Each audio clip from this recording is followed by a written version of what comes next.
today, please join me in welcoming our very first guest. Hello, Noor. Welcome, everyone. Hi. Please join me in welcoming Noor Brahimi. So, Hi. even before, Thank you. hi. So Noor is going to join us to talk about her life, her travels, and tourism in English.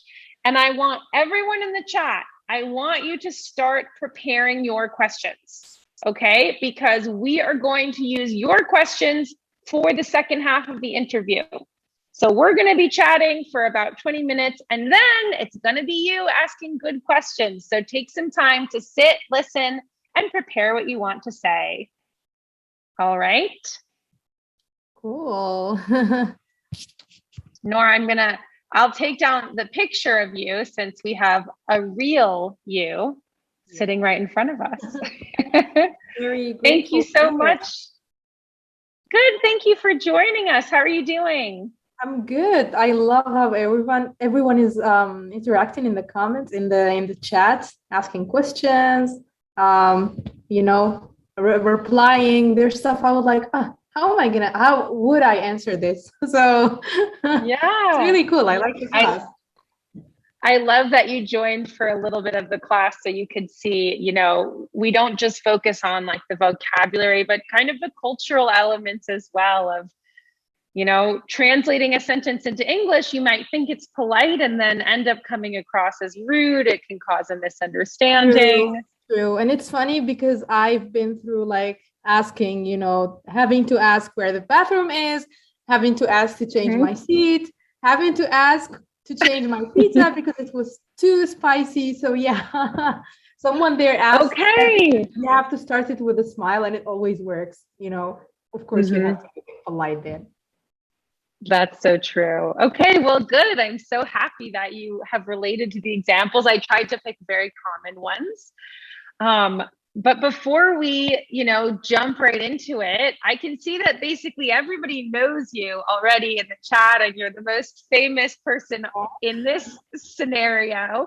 But please, can you give us just a brief introduction? Who is Noor? Who is Noor Travels? And how did it all begin? Yes, sure. So hi, everyone. For those who know me, thank you for the warm welcome. For those who don't, so my name is Noor. I'm a full-time content travel creator with a lot of other things. I do a lot of training. Anyways, boring stuff. I've been traveling for the past 5 years now. I create content in English. Basically, I switched into Arabic. So it's now both English and Arabic. So yeah, that's very quickly me. Amazing. So tell us, how did you get started with traveling? What motivated you? Yeah, so I think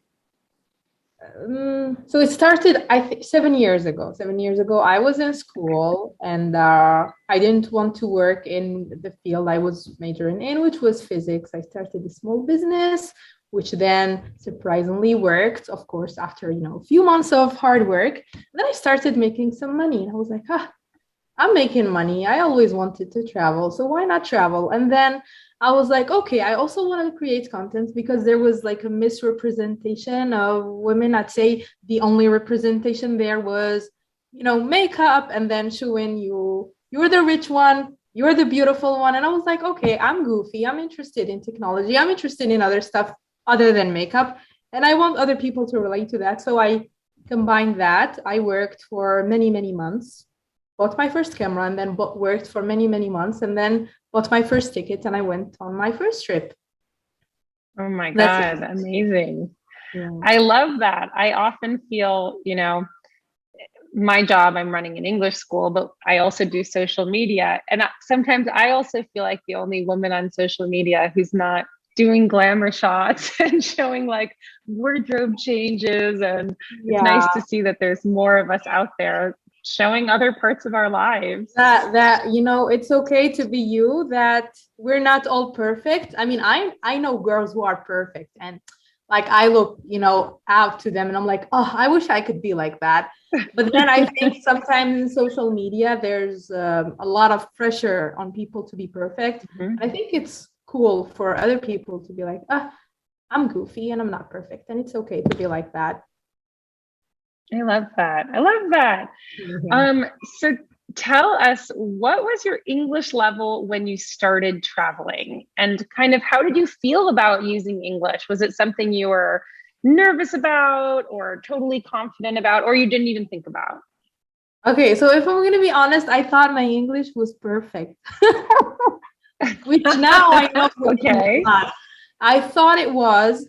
Now that I listen to my old videos, I'm like mispronouncing things, making a lot of mistakes. I still make a lot of mistakes, but I'm okay with it, it's not my native language. I'm getting better. So like I can look back at 5 years, 7 years ago and be like, okay, I got better, which is cool. But then I thought it was perfect until I started traveling and then, talking to natives. I'm like, okay, a lot of pressure, but it's fine. And then I think it's very important. It was very important to use English because it's the universal language. Like whatever you go to, whatever country you go to, unless it's an Arabic speaking country, English Mhm. is what you're going to use. So that was my question, actually. Where do you use it? Is it everywhere? Everywhere. Airports, um, Mm, hotel, of course, in the street, if okay. you're asking people, in shops, if you're going to be buying things, literally Okay. everywhere. Okay. And then it And helps you, who do you it helps a lot. I traveled with people who speak no English, and then you see how sometimes the struggle of you have an idea or like them having an idea, it doesn't get there, so they have to find someone to translate to them. And then if they're going to be using Google all of the time, you lose you lose the connection. And if a person is in a rush, they're going Mhm. to be like, come on, like I'm not going to be waiting for you forever. Definitely. Do you find it harder to speak English in a native English speaking country, or how do you compare? Okay, so English in movies, like people who speak English in movies, it kind of, very understandable. It goes slow, and then you think people speak like that. And then I think my first Yeah. ever English speaking country I've been to is the US, and I came back 2 days ago. And people speak fast. And sometimes Hmm. I lose the track. And then if I keep saying yeah, yeah, it means I don't understand. It's just like Yeah. I'm a person who loses my focus like very very fast, and so it happens Okay. a lot where I feel like either people use words I've never heard before, Hmm. slang words. So it's Hmm. different, but it's a little different, yeah. But still, you go Yeah, by. I completely understand. And I actually think the same happens to me in French or Arabic. Like, uh-huh, ah, like, dakika, can we just go back to Exactly. okay, Literally. amazing. So you might have already answered this, but basically how important is English for you in your daily job? Because I do see that you do a lot of your content also in Arabic. So where does English fit for you? So, basically, I started with English. I feel like there's two parts of it. If we're gonna talk about content creation, when I'm making content about, my country, Algeria, it's important to make content in English because when you Google things to do in Algeria, there's very few things you're gonna find in Google and Mm, fewer things you're gonna find in YouTube. So it was like for me, it was important. And then a lot of people who follow me be like, oh, thank you. I got to show that to my colleagues, and now they know that Algeria is beautiful. They can come to visit. So this is the first part. The second part is that I would like to say it opened many, many opportunities for me because I got okay. to work in international companies. I was teaching Mhm. people from around the world to how to create content, how to go viral. So it helped me get some freelance jobs. It helped me work with other big travel companies, a lot of companies that reach out to me on YouTube just because my content's in English. And I'm, a Muslim woman, sometimes just because I'm a woman. So it definitely helps me a lot in my career. Okay, that's amazing. A quick kind of follow-up question. Do you feel like English for tourism? So, the topic of today's class is English for tourism. Is this a different kind of English to you, or is there a different focus that you have if maybe people with us today are saying, I'm just learning English for traveling? Sort of, what do you advise people to focus on when they're thinking just about this field? So I think what you were already, mentioning, like knowing how to be polite. Of course, knowing English generally is good, but then also I've been with people who haven't been polite, and then other people are like, okay, I don't have to help you, so you can be nice. I've been in that situation, and I was embarrassed for them because you're gonna be like, hey, where's the bathroom, and then even the way you ask the question, you want to make like the people want to help you. And then actually 2 days ago when I was in the airplane, I wanted an extra pillow, and then the how do we say, the l'hôtesse de l'air, people help me, the flight attendant. Yes, the flight attendant. So see, sometimes I lose my words. So it's totally normal. Then I kept asking her for things. Yeah. I kept asking her for things like, hey, can I have some water? And then I think the fourth time she was like, I like your smile. And you see, it was just, so she was just really being, I think, extra polite, just because when I was asking, like, other people would be like, hey, you're a flight attendant. I paid for this, flight. I paid for my seat, and I paid for your services, so I don't have to be polite. But then you'd be surprised. Like, you can ask for extra food, you can ask for extra things, and you'd get them just because you're nice. Yeah. And I don't, I'm going to be selfish and take a minute to talk about American culture specifically, because I'm an American. I live in Algeria. And I think sometimes the mentality in Algeria is you need to be really assertive in order to get something. That if you don't assert yourself and be clear and be direct, like, someone might get it before you get it. So there's a need to kind of really say, like, I want the pillow. The pillow is mine. I asked first. But the funny thing is, in American culture, the sort of niceness is the winner. So if you really want to win, you want to get the extra things, the special things, that's when everyone's like, oh, how's your day? How are you? Doing well? Good. My neck is hurting. Ooh, a little bit. It's like, we're having like a nice off competition. And it doesn't mean one culture is nicer. It's just the codes. Like, this is how you get what you want in America versus in other cultures. True. It's different. And I think people are extra polite. There's a comment I saw in the comments, and they were like saying, who agrees that Noor has an Algerian accent? I definitely don't have a Native American accent, and I don't mind, I think what people really need to understand is that languages are meant for you to make communication easier. So even if you mix all of the languages, as long as you get your idea there, that's what's important. So no, I don't have a Native American English accent. I don't want to. I'm proud, that I'm Algerian. I speak 3 languages, and and I think it's also very important. Like, I know a lot of people who are afraid to either make mistakes or who are afraid their accent is gonna not be, as native as it should be, and it shouldn't be. So I think you just need to really believe that it's okay to throw yourself out there, and then be okay with making mistakes. And people are just gonna be, people appreciate the fact that you speak their languages. Yeah, definitely. So the irony of this situation is that I was literally about to ask you the question, you have such a great accent in English. Did you focus on it? And then someone else seems to hear something completely different. So as the native English speaker, I'm like, wow, Noor has almost no accent. And I was going to ask, did you do any work to work on it? So I want this to be a lesson to everyone in the class today, that what you hear as like the tiniest little accent, native speakers are not necessarily picking up on. And I'm being completely honest. True, true. I got that when I was in the US. Like we had our first meeting, and then one of the people that we were having a meeting with asked me the same question. And I think, like I said, it's getting better with practice, because I do speak more English, and I speak more English with native speakers. So it gets better.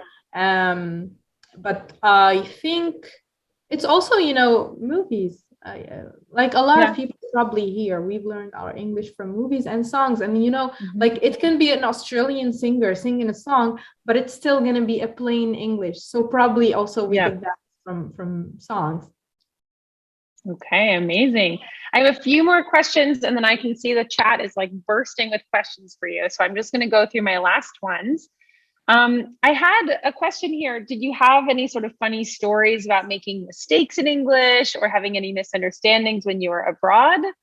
So yeah, going back to when I said like sometimes I don't understand people, and then I'd be nodding, and then at the end it would be them asking a question, and I completely lost it, and then I'd look so funny trying to get out of the situation, instead of saying, "Hey, I didn't understand. Could you say it, in a simpler way?" I'd be like saying anything, and it doesn't make sense. So I think now I'm trying to do it much less. But yeah, I think that's one of the things that happens to me a lot. That used to happen to me. Yeah. There's a moment sometimes, like before we even realize we missed it, we miss the moment to ask for a clarification. So by the time it's like you go too far, you're like, I should have told you 2 minutes ago. I don't know what we're talking about. True. Oh, okay. It's universal and very painful in the moment, very funny afterwards. And then you like, oof, I survived this. Like, great, awesome. Yes, exactly. Okay. Next, and maybe this is relevant to people on the Zoom today, which is what do you say, or how do you advise other people who are looking at the amazing career you've built for yourself and they want to do the same thing? They want to either become a content creator or find a way to travel and work while they do it. What's your advice? So I like between brackets. I want to say that it's not all I do. I think I've built myself a career, like I said, in being an international trainer, in being an international speaker. That's like I'm more famous, let's say, professionally in that field than I am as a content creator. So I would say, there's an Arabic saying that says كل ما تحلم به يمكنك تحقيقه, or anything you can dream of, it can become a reality. So I love it. Yeah, and then as humans, sometimes we're so excited, and then we share our thoughts and we share our dreams, but people who are unable to visualize what we imagine or what we think can happen, they'll be like, "Huh, that's impossible. I know you can do that." And so it gets into your head. So either don't tell people and then focus on it and then make it, or if you tell people, just try to completely ignore it. And I was the kind of people who tells people but ignores everything they say. And then the second part would be sometimes whatever, like it doesn't have to be traveling or becoming content creator, whatever you want to do. Sometimes you don't know how to get there. You just know you want something, but you start the first step, and then the second will come, and then the third will come, and then you accidentally are in a train, and then you meet someone who knows someone who can do something. That's how it happened to me. And then often people like tell me, you don't want to share how you did it exactly, because I don't know how it happened. So it's just, you start little baby steps, and then it starts happening. But then you get there and you're like, wow, I did it. I agree with both of these.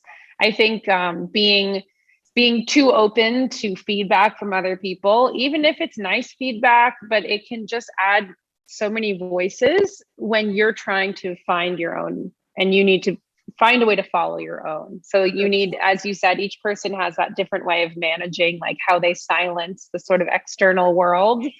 And then about not knowing where we've ended up or why. There's no formula, especially when you're doing something like you've done, which is the definition of non-formulaic. You literally went out into the world and said, let's see what happens. So the Yeah. advice to someone else is like, try it. Maybe you'll meet someone different on the train. Let's see where Sure. your career takes you. Like throw yourself into it. And I know there's a lot of young people following me, like here in the class, because like one of my friends said, my friend told his daughter to join the Zoom because so what I want to So say, fun. yeah, it's warmed up my heart, and I was like, okay, I'm gonna join. So I want to say that I started when I was 22. Yeah, I started working when I was 22, and then traveling when I was 24. When I was 22, a little bit before 22, so 21-ish, I had no idea what I wanted to do. I had no idea how to socialize with people. I had no idea how to make new friends because all of my friends were school friends. And so it's fine to not know. There's not like a specific timeline for things. You should do this when you're like this age. If you are 29 and you don't do this, then it's too late. There's no such thing. You just don't follow anyone's timeline but yours. And it's fine to sometimes be lost. And then it's sometimes to want things so badly that it will just eventually work out. Oh, I love that advice. I'm hearing it also for my 21-year-old self who also needed that. Like, there's no timeline. You might not know what you want. You might not have the skills yet, and they will come. True. Okay, so you guys, it's time to ask Noor some questions. I know you guys sent so many questions ahead of time, but it's probably going to be too many to go back and scroll. So please resend them. Someone keeps asking about the softening, like politeness, and they want to verify, have you used this? And have you noticed certain countries where you needed to maybe be more polite than other countries? I definitely use it like every time. And like I said, you always get what you want. Like I asked a hotel in Switzerland, hey, I'm checking out, but can I come back later and have a shower because I have a long trip? They said, yes, you can get the room back. So I used it. I'm usually polite unless I'm very like in an angry moment. But if I'm asking for something, then I know people don't really have to do it for me. So I have to be polite, and I'm polite all the time. I don't feel like people have to do things for me. So, and it always helped. Okay, awesome. So we have another question, which I think is linguistic about sort of being blocked or not having vocabulary. Abir says that when she switches into English, like all her ideas just leave her mind. What should she do? Has that happened to you? I think sometimes I lose words, not ideas. On the contrary, I think in English. So sometimes I have to translate, and then you have to switch between language and another. It's fine to sometimes ask either the person to help you, or one of the things I used to do when I was much, much younger that I still do now, in my free time, like if I'm washing the dishes, I have conversations with myself. And then like I imagine a conversation, for example, with Oprah Winfrey, for example, and then we're talking, and then I'd be like, oh, I don't know how to say this word. And then I go and Google it. So now I'm adding more words to my vocabulary in imaginary situations. And so that's how I find myself, building my vocabulary or my, English ability much, much. So I do a lot of fictional scenarios with people. I like that. As an English teacher, I can tell you it's very smart. So we might have people in this group who they can't practice with a native speaker tomorrow, but they can sort of imagine themselves on Oprah's couch or Ellen's couch and start to say, well, how would I have phrased this? How would I describe this? And it also helps change the internal voice into English too. Okay, we have a question from Zinab about your parents and how your parents felt when you said you wanted to travel the world, and specifically, how did you convince them to let you start when you were at the beginning of your journey? Oh, it's a long video. I made a 30 minutes video, so you can watch it on YouTube on my channel. Okay. But very briefly, I didn't have to convince anyone. I just told them. They were more scared about my safety because I'm the youngest in the girls. I'm like the little baby that's they were afraid for me. So I just took my mom on my first trip and I was like, hey, look, I'm a grown up and I can solve problems and traveling the world is not that scary. And then she was like, okay, now, like we said in Arabic, اطمأن قلبي. So now I feel uh, safe about you traveling. I still have to update them all the time, where I am, what I'm doing. I'm back to the hotel. I'm fine. All this kind of stuff as much as I can. But I didn't have to convince them. Like we grew up in a family where we have been very, let's say, how do we say it? Very responsible for our decisions, what we study, what we do, what we work since a very young age. So Awesome. Okay, very cool. I'm seeing a couple questions coming in about English. People asking for the best like apps or maybe free programs or speaking skills. Do you have any that are your go-to recommendations for English learning? I would say when I started, and I told you this yesterday, like a couple of years ago, I started learning German and I was watching YouTube to get more conversations. I was listening to German songs to just, get more words. And then, in a lot of songs, there's a lot of phrases. So it helps you learn more. So I would say that's that. I don't know if the apps really, really help. I think you can maybe add on that. But for me, I don't use apps. Okay. Okay, very cool. Let's see what else we have. A lot of English specific things. So how do you improve your pronunciation? People said, advice for speaking with native speakers. Maybe what happens if you don't understand a joke or something a native speaker has said? How do you deal with that? You just pretend you understood. It happened to me before. I see people laughing and I don't understand because different cultures you do. But then one of the things that helps you know more slang, understand the context of jokes would be watching a lot of comedy shows. Maybe also is it like not Speak Up, like I don't know. Like talk shows? Kind of talk shows, but like stand-up comedy shows where people stand-up comedy. Yeah, where people make jokes about society stuff that are really relatable now. So you'd understand more context of what a certain culture, laughs to or doesn't. Okay. That I really like that. I like that recommendation because watching stand-up comedians is a very cultural experience because the comedians play on words, they play on like cultural references, history. It's challenging. You need to already have a lot of background knowledge about the culture.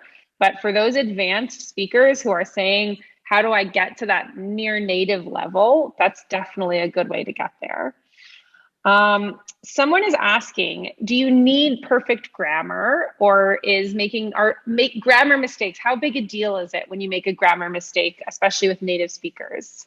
I honestly, like, we'll take you as an example, Ariella. You speak some Arabic, right? Shwiya barak. Shwiya barak. See, it's like, it's not a perfect pronunciation. Sometimes you would make mistakes. And how do we deal with it? We appreciate it. We try to help you be like, oh, you'd say this like this, but perfect, great, we'd encourage you. And I think that's how I felt with other people. Like they're smiling, they're waiting for you to finish your sentence, and they are appreciative that they can understand, that they can communicate with you, even though you don't have to speak their language. So I'd say it's fine. And just Okay. keep in mind that if you can get better, then it's better. Because like I said, sometimes if communication takes longer, you'd lose the conversation, but it's not that bad. So Mhm. yes, getting better Mhm. with no pressure is always welcome. No, it's very good advice. The person listening to you is often not listening for your grammar. They're listening for the communication, Sure. right? And a lot of times are excited that you're speaking their language. Okay, we'll do one last question. I liked this one. Abdul Malik is asking, what's the first impression foreigners have when they hear that you're Algerian? What do they think? What do they know about Algeria? Not much, not much. They'd be Okay. like, Nigeria, and I tell them, no, Algeria, that's next to Morocco. So yeah, that's where I feel it's very important for me and other people to, do the job of making videos about Algeria and then making Hmm. viral content about Algeria. So I was in an airplane when I was going to the US. We were flying from Italy to New York. And then an old woman sat next to me, and then she was like, I was coughing. So then she was like, "Are you okay?" I was like, "Yeah, I'm fine." And she said, "Where are you from?" I said, "I'm from Algeria." She said, "Wow, I heard of Algeria when, like, back in 1942 something, because my mom had a song, like a romantic song, that says, like, meet you in Algiers streets." And then she's like, "I think it's a very romantic city." So that warms up my heart. It's the first person. Oh, She was very elegant in her ways, and I was like, okay, that's cool. I love that. I'm not Algerian, but now that I live in Algeria, I face that same issue of trying to really pronounce Algeria because everyone goes Nigeria. No, no, no, no. And then instantly saying next to Morocco. Yeah. Okay, I know I said the last question was before, but someone sent one that was just straight to my heart. So this is the real last question for you, Noor, which is, what did you think about the US? Does it look like in the movies? Do you think everyone should go there? And I know I'm So, joking about being biased, but I want your honest opinion. What do you think when you travel to the US? okay, honest opinion, it's very green. That's I didn't know. Like, I went to Virginia and they have like this huge waterfall and then a lot of nature. I like that. Seattle, very rainy, a lot of trees in the streets. I liked it. Um, People are nice and polite. It's not like in movies, like you stop people asking for directions and then they'd walk away. No, they were very helpful. They took the time to show directions. um there was things that was less perfect than we see in movies. So I will be talking about that in my videos, but it's like every other country, and I think in every culture, movies are meant to show you like certain, sometimes perfect reality, sometimes less perfect reality. But I think it's just like any other country. There's a lot of good in it, there's a lot of bad in it, but then you're a tourist and then you're not supposed to really care about everything. You're just going to do the fun stuff and then come back to your country. Awesome. Well, I really look forward to seeing the video.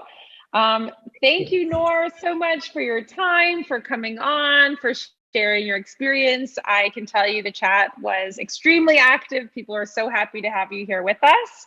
As I And, go. thank you for being the first guest on our ESP series. Thank you so much. And I might join for when is the next class? Because I was like learning a lot of things. Every Tuesday night we're here, and most nights is going to be split of some vocab, some skills, and then some guests. So different Algerians working in different fields. Perfect. Okay, so thank you so much, and I hope everyone by the end of these classes will be definitely better. So thank you so much, everyone, Thank for you. staying. Thank you, Ariella, for the invitation. Thank you, Noor. Um, Everyone, if you want to stay on, I'm going to teach an idiom to close us. But Noor, you are released, or you can stay for the idiom as well. It's as you like. But thank you for your time and have a Thank wonderful you. evening. You too, and everyone. Okay. Take care. Bye, Noor.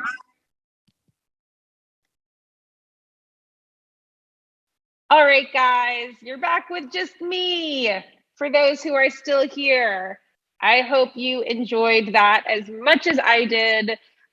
Noor was our very first guest on ESP, but we really envision the ESP classes not just being a straight English class, but equal parts English and then people who work in those fields in English, because we're aware that if you're here to learn the English of that field or of that industry, it's also because you might be interested in working in that industry. So the ESP classes from now on, I think almost all of them are going to have a guest, and we'll be announcing the guest beforehand. And I hope to have amazing conversations like the one that we just did with Noor.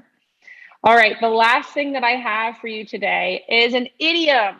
For those here last week, I'm really sorry. I didn't change the idiom. I will tell you why. Because last week we did the idiom in like 30 seconds. We were really late and I just sort of read the slide and we didn't have any time to talk about it. So today we actually have the two idioms. Before I show you the idioms, what is an idiom? Well, I have it right here. An idiom is a common expression that means something different than the literal meaning.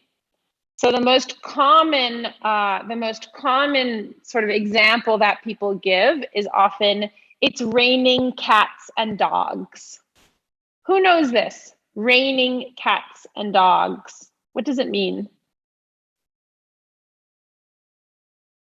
It's raining cats and dogs. It's raining a lot, or it's raining, it's very heavy rain. Okay, so that's an example of an idiom. It is not literally raining cats and dogs. Okay, that would be very dangerous. It means it's raining, it's very heavy rain. It's raining a lot. Okay, another example of an idiom I like to give in Arabic is busi aynek, right? Kiss your eye, which means it will never happen. It's impossible. Okay, so we have idioms in every language, all right? And they're really, really important in English because we use them a lot. So here I have two for you this week. Number one is tourist trap. If you're here last week, you already know the answer. But what does it mean, tourist trap?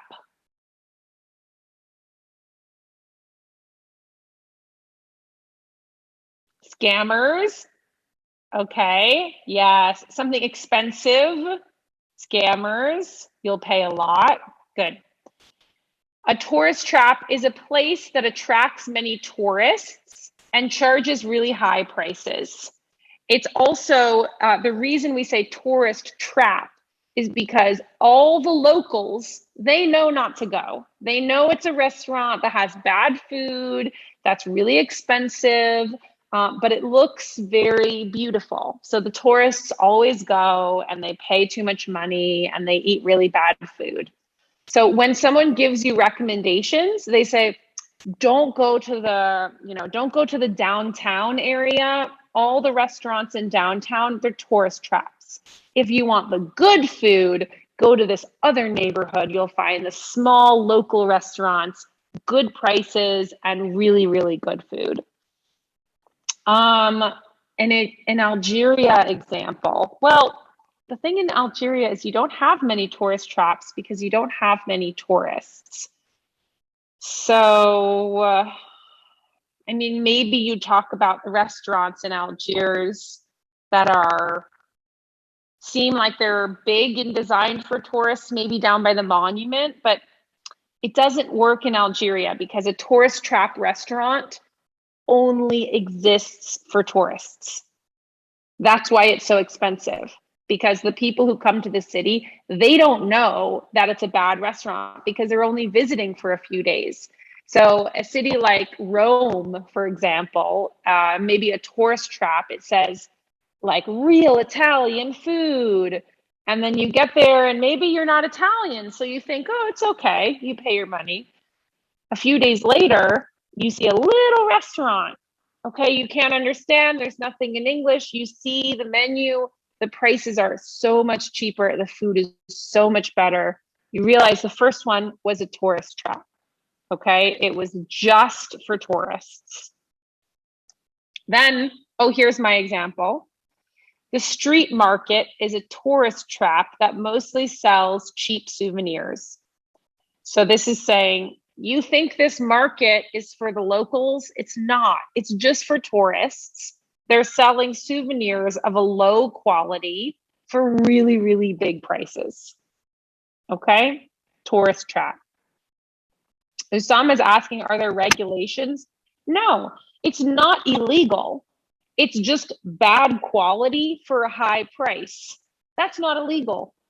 The trick that they're doing is they're relying on a tourist who doesn't know better. So they know the tourists, the hotels, the restaurants near hotels are usually designed for tourists, things close to the airports. Yeah, it's not illegal. It's not cheating. It's just something you want to avoid when you're a tourist. Next, we have to travel light. What does it mean to travel light?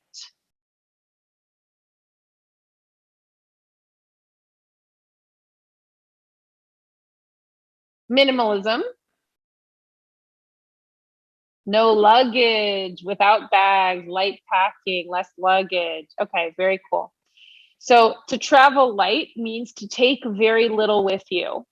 So either no luggage or just one bag, maybe just one backpack.